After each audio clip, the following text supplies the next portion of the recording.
Hi everyone, and welcome back to Queen G's Recipes.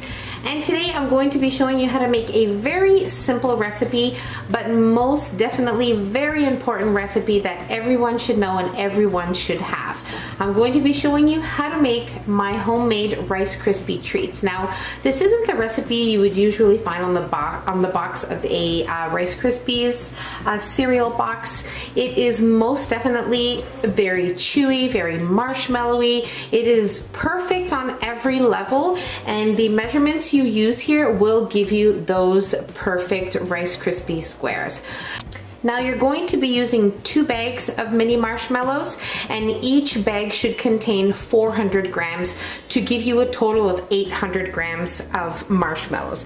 All the ingredients will be specified in the description box as always, but I just wanted to make sure and clarify the mini marshmallows quantity and packaging.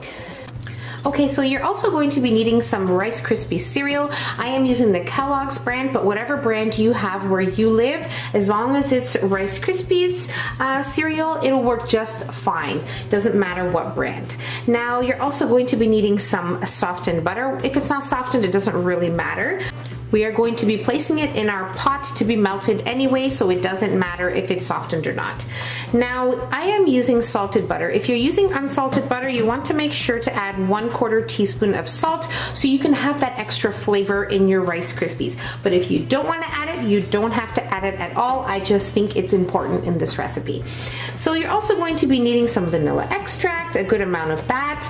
And here we are using some sprinkles. Now, you most definitely don't have to use any sprinkles or jimmies or anything like that, but since we are in the Easter season and Easter is just around the corner in a few days, I thought I would add some in and make it look nice and festive. So now what you're going to also need is a nice big pot, which we will be melting our butter and marshmallows in and adding in all of our other delicious ingredients. So let's move on to the next step. Okay, so with our stovetop on medium heat, we are going to add in our butter. Okay.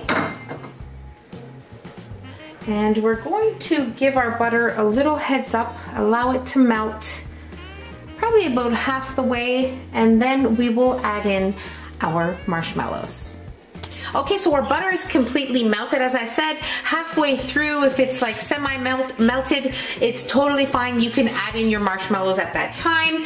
So now what I'm going to do is I'm going to add in my marshmallows and stirring continuously.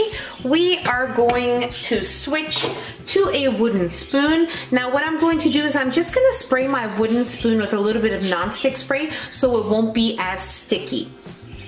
Okay, so I've sprayed my spoon here, and now I'm going to just kind of incorporate the melted butter into the marshmallows and continue stirring until you have a nice, beautiful, marshmallowy, soft mixture.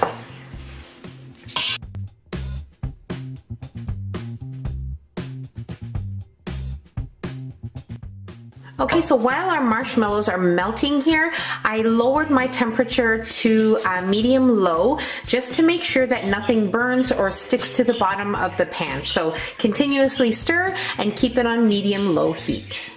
Okay, so even if you have a few little chunks of marshmallows, that is totally fine because it is all going to continue to melt in together. I have already closed my stovetop. Now I'm going to remove this off my stove onto a safe board there that I have, a cutting board, and then we will move on to the next step. Okay, so this looks just amazing and perfect. And now what I'm going to do is I'm going to add in my vanilla extract. Mix that in.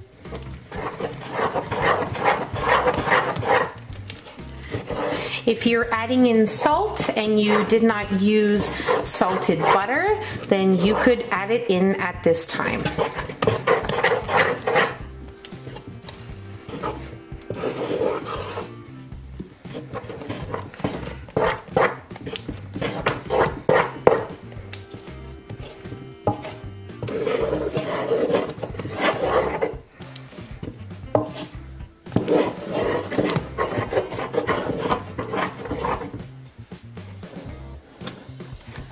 This looks and smells just amazing.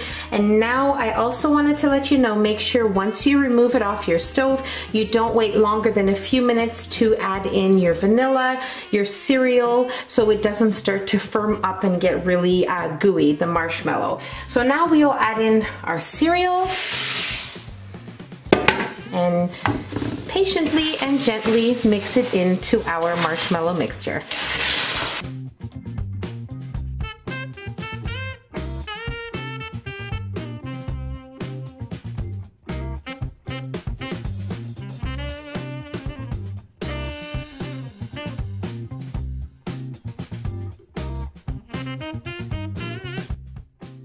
Okay, so we have incorporated all of our cereal into our marshmallow mixture, and now it is time to add in our sprinkles. If you're adding in sprinkles or jimmies or anything like that, you would want to do it at this time.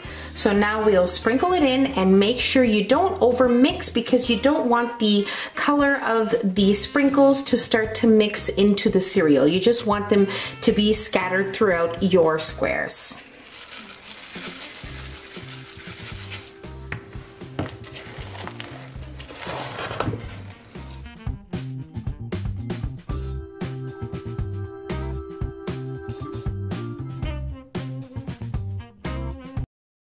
Okay, so what I have here is a 9 by 13 inch baking pan. I have greased it, I have lined it with some parchment paper. So I greased it gently, just a little bit under the parchment paper and along the sides under. And then I also sprayed the top of it and the sides just to make sure that nothing sticks to our pan when we remove it. So now we are ready to place our Rice Krispies into our pan.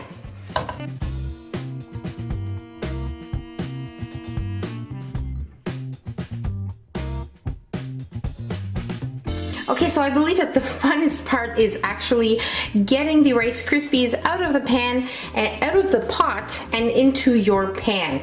So now I have just dumped it in here. What I'm going to do is I'm going to spray my hands with some non-stick spray. Now you can also use a little bit of water.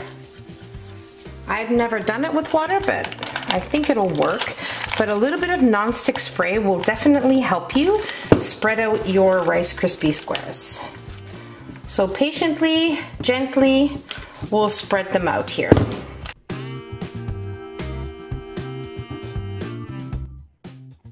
Okay, so this is wonderful. Now I do believe that using the non-stick spray is the best trick to spread them out into your pan, and just make sure that everything is evenly straight so you have even squares once you cut them. So this is looking just wonderful and I can't wait to cut into them, but we're going to have to wait about 20 minutes to half an hour, allow them to firm up a little bit, and then as soon as you notice they are nice and firm, you can then remove them and cut them. So I'm going to wait about half an hour or so, and then we'll be ready to try one. Okay, so my Rice Krispies Squares have been resting at room temperature for about an hour now, and now I am going to remove it with our parchment paper. Now this is why it's so important to add some parchment paper and to make sure your pan is greased, because it's just an easy lift. Remove, place it somewhere safe so you can cut it, which would probably be a cutting board. And now we are ready to cut these delicious Rice Krispies Squares. Now before I cut into them, I want to let you know that this isn't really a recipe. It is and it isn't, because it is so simple to make, but I do love to share my favorites with you guys because they're simple for any occasion, on the weekend, for a children's birthday party, for an adult birthday party. I mean, why not? You know, you can take these as a treat to someone's house, or you're visiting someone. It's just wonderful. They're so simple to make, and most definitely I really hope you guys try them because they are so gooey and wonderful. You're gonna love them. So now we will cut them.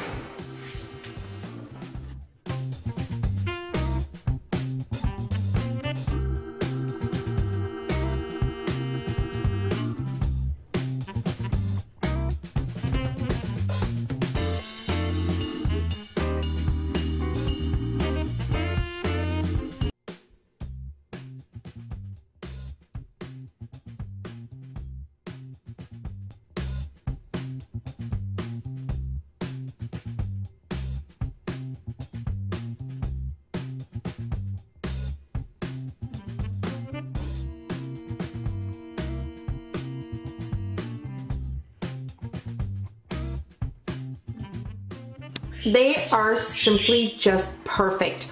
Just look how gooey and chewy and wonderful they are on the inside. This isn't your typical recipe that you'll find on the back of a Rice Krispies box. I guarantee you, you are going to fall in love with these. Now, the full recipe will be in the description box as always. And guys, give these a try and let me know what you think.